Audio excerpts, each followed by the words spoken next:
Hey everybody, it's Dr. Dave, Psychiatry.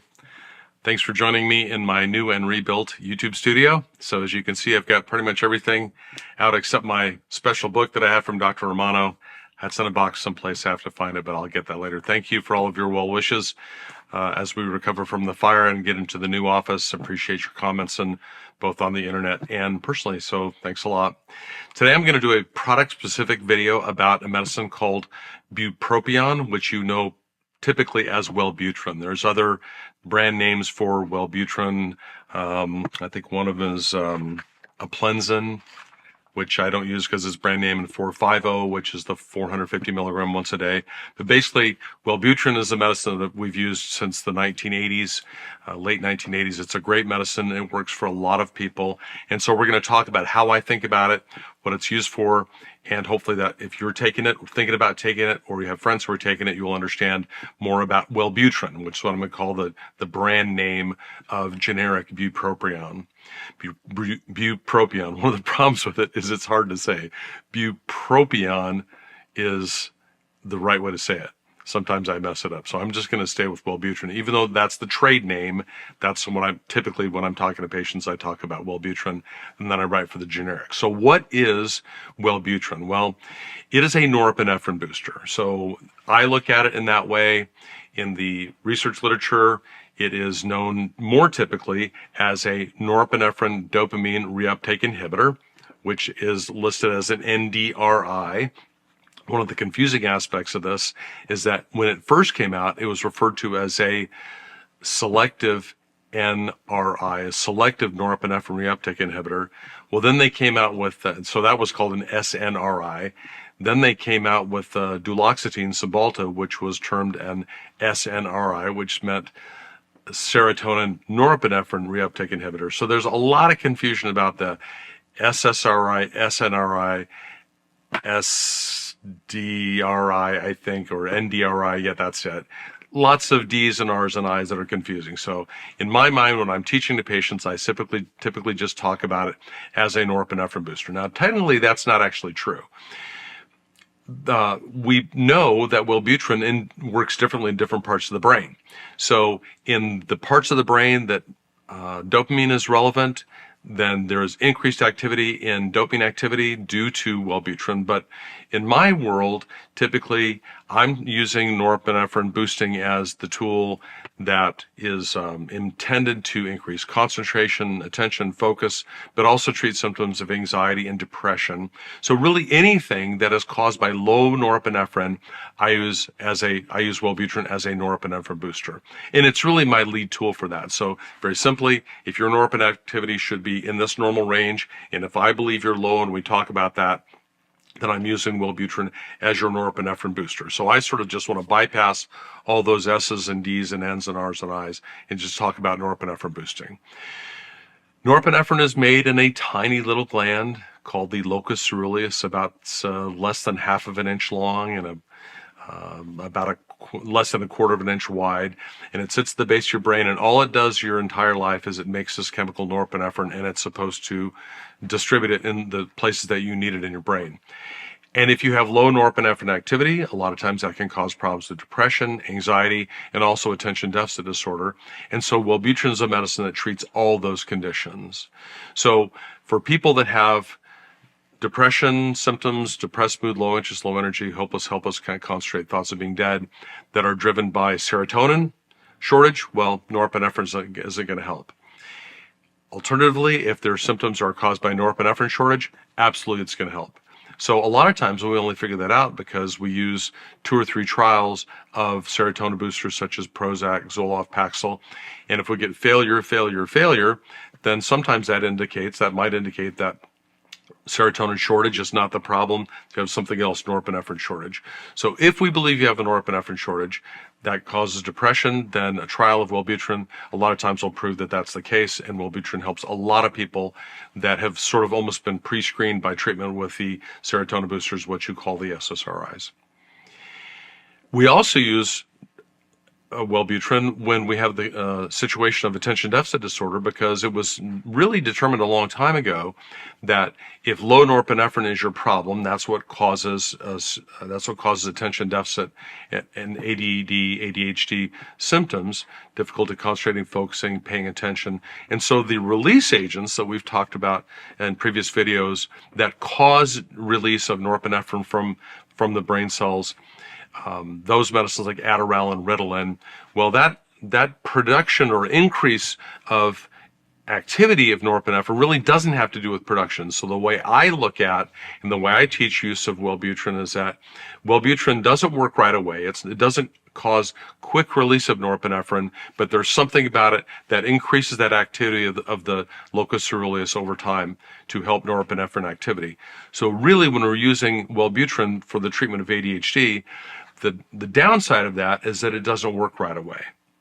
It takes several weeks to work. The upside of using Wellbutrin for attention deficit disorder is once it's in your system, you don't have to take it at an exact time during the day. So a lot of people that take Adderall and Ritalin, the timing of when they take their medicine is really critical. If they don't take it at the right time, or if they forget a dose, that can cause a problem. But with Wellbutrin, once it's in your system for 5 days and beyond that, then typically it stays in your system. And so you don't have to worry so much of the timing of the medicine. You could take it at 6 in the morning or 8 in the morning or 10 in the morning. As long as you're taking it once a day, then it should get the job done. Also, the fact is, because it does boost norepinephrine, we almost always tell people to take Wellbutrin in the morning. Now, sometimes people say, hey, doc, that medicine makes me sleepy. That's pretty rare. The most common side effect of Wellbutrin is that people feel sort of amped up. So in terms of side effects, it's often the most common side effects, not that often, but the most common side effects are jittery, jumpy, nervous, sweaty palms, some feeling like you've had too much coffee, things of that nature. So really overactivation is a picture of the major side effects. Of course, any medicine can have any side effects, rash, allergic things like that. But the most common thing that we hear with Wellbutrin is really not gut issues or anything like that. It's more related to overactivation. One of the interesting side effects that you don't see with Wellbutrin, bupropion, is the sexual side effects. When we're talking about treating depression symptoms, a lot of times when we use medicines like Prozac, Zoloft, Paxil, Celexa, Lexapro, then sexual side effects can be a problem. There's other videos on that you can watch. And one of the things about Wellbutrin is that we know that it typically does not cause sexual side effects. Furthermore, and we think this is related to the dopamine-related boosting aspects of Wellbutrin, sometimes we add Wellbutrin to the medicines like Prozac, Zoloft, Paxil, Celexa, Lexapro, the serotonin-boosting agents. Sometimes we add Wellbutrin to those to try to reduce the sexual side effects of those medicines. That doesn't always work. A lot of times we simply just have to change those other medicines. But sometimes if you add Wellbutrin to the picture, that helps sexual side effects. Now, who shouldn't be taking Wellbutrin? Wellbutrin is pretty well tolerated by most people. It turns out that early on in the investigation of whether or not Wellbutrin would be helpful, a group of people that had seizures was identified. And so Wellbutrin is actually now contraindicated in people that have a history of seizure disorder.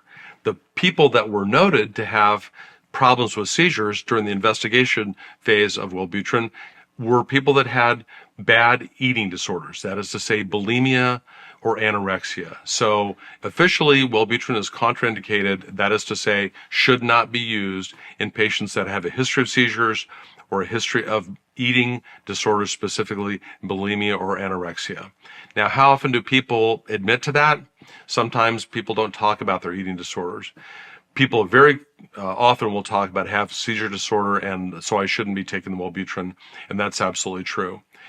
Even though all of our medicines that we use in psychiatry typically increase the likelihood of seizures slightly, except for the anti-epileptic drugs that we use for mood stabilization. But if you just talk about the big groups of the serotonin boosters and the norepinephrine boosters, those all tend to slightly increase the risk of seizures. But because of the original investigational findings of when the approval for Wellbutrin was being developed, That was when this group of people who were having seizures was discovered. And so that's why we specifically have a contraindication for people that have eating disorders and taking Wellbutrin. So if you have that question, if you have a history of eating disorder, if you have a history of seizure disorder, you should tell your doctor, you should tell me, and we will just say, okay, fine, we need to try something else. Do I believe that Wellbutrin is more likely to cause seizures in the average patient in my practice? I typically don't. So if someone has a seizure when they're taking Wellbutrin, my first question is really not, did the Wellbutrin cause it? My first question is, something else cause it?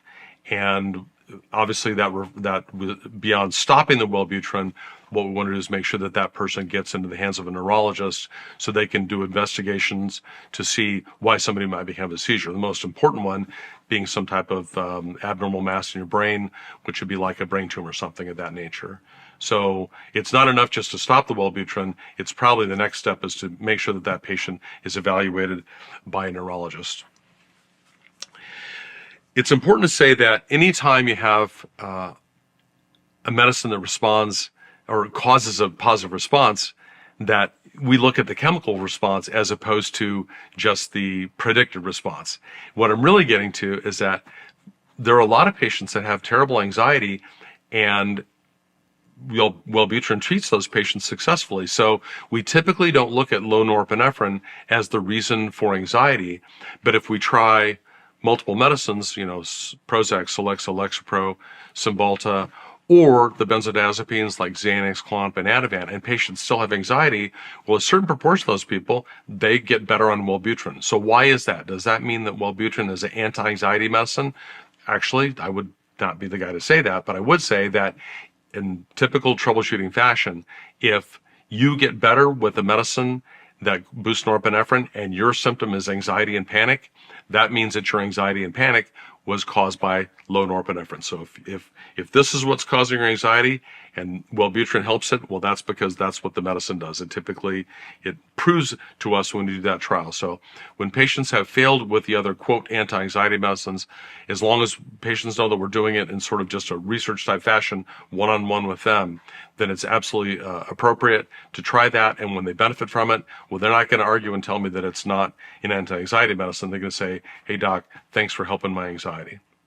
So again, to summarize, Wellbutrin is a good, once-a-day, easy-to-take, relatively low side effect norepinephrine booster. So any condition that is caused by low norepinephrine here is likely to improve with a norepinephrine booster, whether that's a depressive type scenario, whether that's an anxiety type scenario, or whether that's an ADHD type scenario.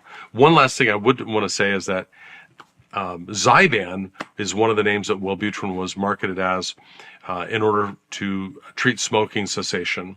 My personal experience with people taking Wellbutrin for smoking cessation is it didn't work long term.